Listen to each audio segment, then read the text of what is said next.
Welcome to Kamian Gaming, and today we're counting down top pixel art games to play in 2021. What a better game to start with other than the one-man passion project Stardew Valley, which is developed by Concerned Ape. The main story of the game is that you set out to bring your grandfather's old farm back to life by gathering seeds, planting crops, and selling them for a profit. As you progress, the game opens up and lets you explore other areas such as fishing, mining, cooking, and others. There's also a day and night cycle where you need to plan out your activities ahead of time, including exploring mines, talking to neighbors, and just hanging out in the local bar.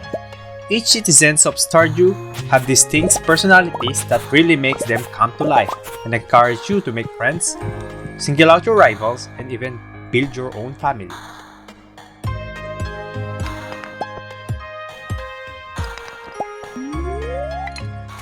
Hyper Light Drifter is a stunning pixel art action-adventure role-playing game in which you play as a hero called the Drifter. The hero is shown suffering from the deadly illness which prompts him to venture into the mysterious lands of buried time in hopes of finding a cure. What ensues is a grand-scale atmospheric journey through a menacing environment filled with branching paths and secrets to uncover. You won't find the same dialogue in the entire game, as it relies on telling its story solely through visual representation.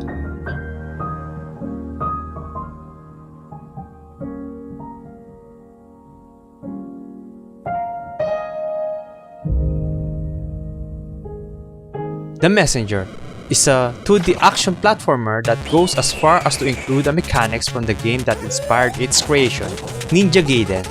In this game, you play as a ninja tasked with delivering an ancient scroll to the top of the mountain that's littered with monsters and traps along the way. Without further spoiling the content, the game also provides a top-notch music, hilarious dialogues, and a very interesting storyline.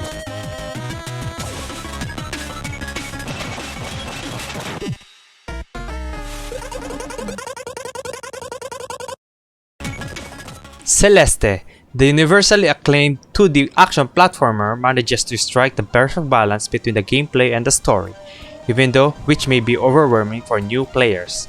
Players advance the story by completing a series of handcrafted platforming levels that revolve around the precise jumping and dashing.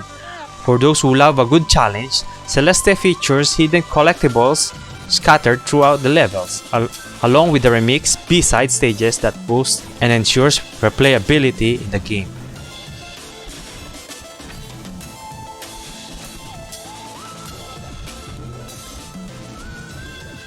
For those unfamiliar, The Mummy Demastered is a pixel art game which is inspired by 2017 The Mummy, which is itself a reboot of the movie with the same name, which is an action franchise owned by Universal. The game doesn't strictly adhere to the events of the film, instead, casting you as a special agent assigned to bring down a mummy, princess named Amanette. The Mummy Demastered is a Metroidvania-style game where players traverse a large map which opens up to the player as they make progress in the game. Upon dying, the game resets the player as a new character who then must retrieve their items from a zombified version of their former selves. The game offers a lot of weapons to choose from and big unique bosses. If you're a fan of Castlevania, this game is for you.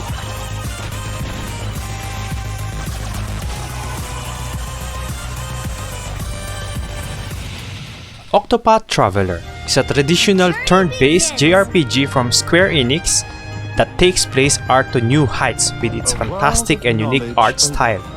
In a nod to classic RPGs, characters are represented by 2D sprites that are cleverly set against highly detailed environments. Difficult it may seem for new players, this game will offer you a lengthy 70 hours of campaign which will complement the story of each character in the game.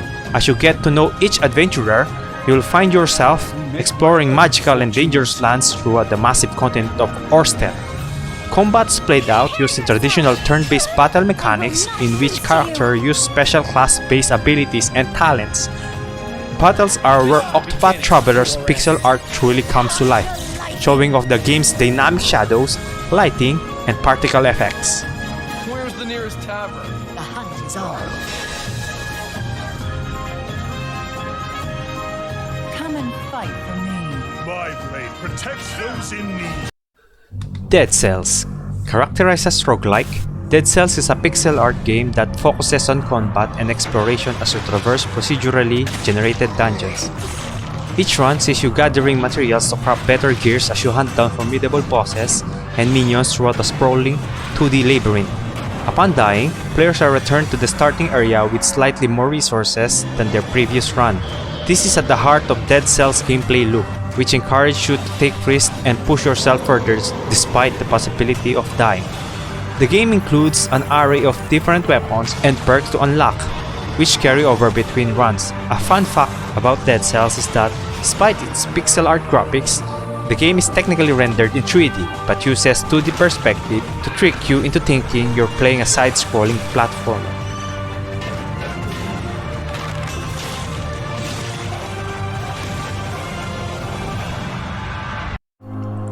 Prioritizing style over substance, Katana Zero is a fast-paced 2D action platformer that sees you playing as a katana-wielding assassin known as Subject Zero, who gets assigned contracts by his psychiatrist. In addition to giving you assignments, your therapist also provides Chronos, an illicit street drug that lets the user slow down time and look into the future. The game is laid out in a series of side-scrolling levels that introduce new enemy types and traps, all presented in vibrant pixel art. What makes the Katana Zero stand out is the absence of any health bar indicator, accompanied by instant kill for both of you and enemies. Later in the game, your character gains the ability to deflect bullets with swords and dodge attack using rolls. Lastly, a dynamic real-time conversation systems allows you to interrupt characters mid-dialogue, making for some hilarious in-game moments.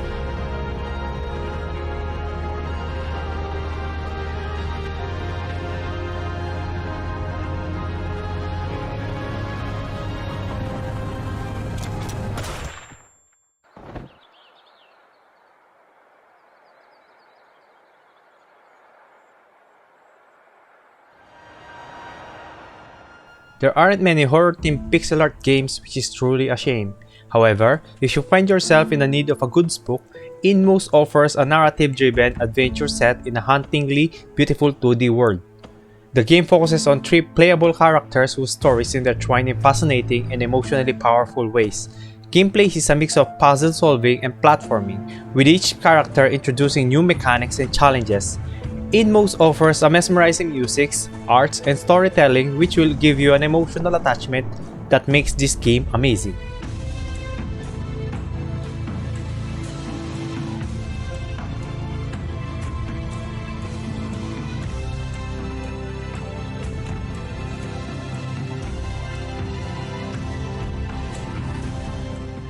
Like Inmost, Blasphemous is another dark and atmospheric pixel art game that has a lot to offer. While its steep learning curve makes some new players leave the game, it is recommendable that the fans of action platformers and Dark Souls series are really encouraged to play this game.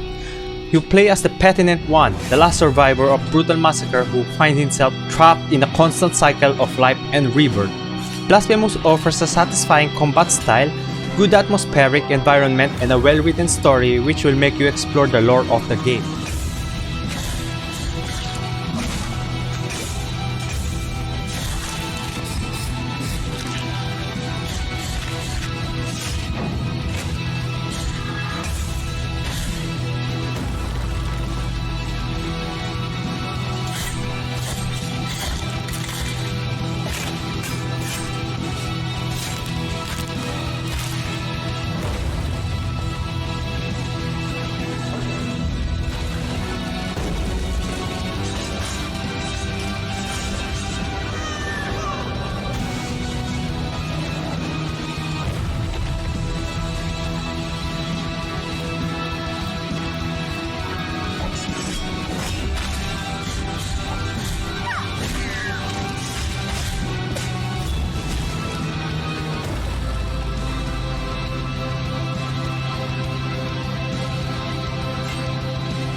If you're looking top 10 games, be sure to watch our list and don't forget to like and subscribe in our channel for more videos.